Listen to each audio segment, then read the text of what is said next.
Squid Game may have only just released on Netflix, but we're already ready for a season 2 of the Korean thriller.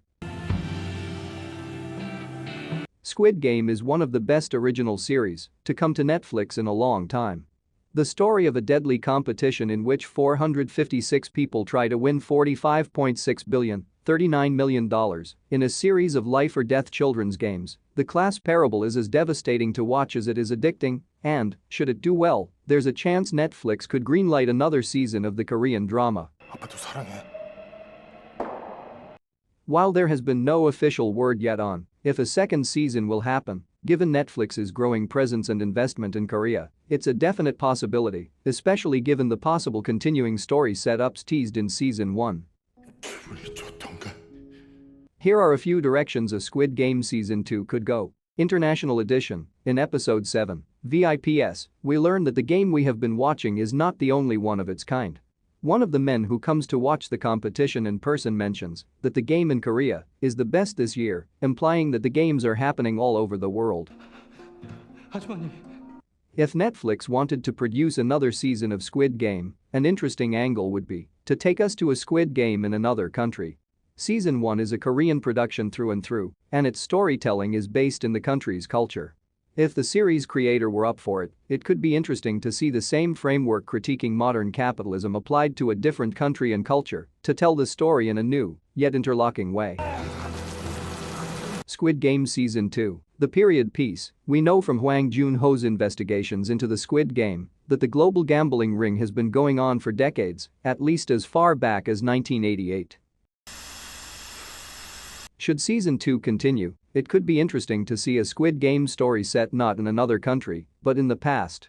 If Squid Game's underlying goal is a critique of the system we all live in, what would that look like at an earlier point in our history?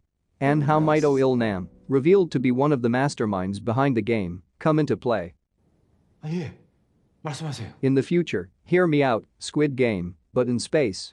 Okay, it doesn't have to be space, but Squid Game could choose to move not into the past, but the future with its premise. What will this disgusting display of wealth and power look like decades or centuries from now, on another planet? The possibilities are endless. Honestly, of the ideas I've outlined, this is the least interesting to me, at least on the face of it.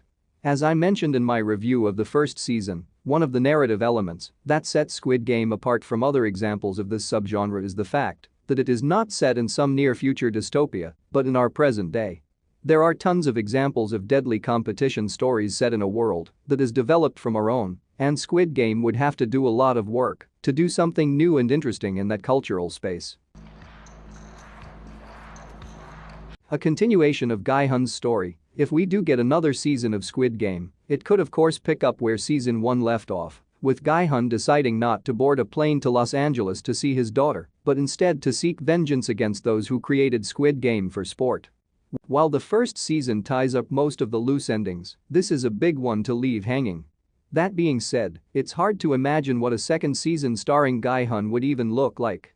While he now has access to wealth, it isn't comparable to the resources of those who create and play the game. It's hard to imagine what Gi-hun could do to bring down Squid Game because it is part of a larger, corrupt and unequal system. That's kind of the point.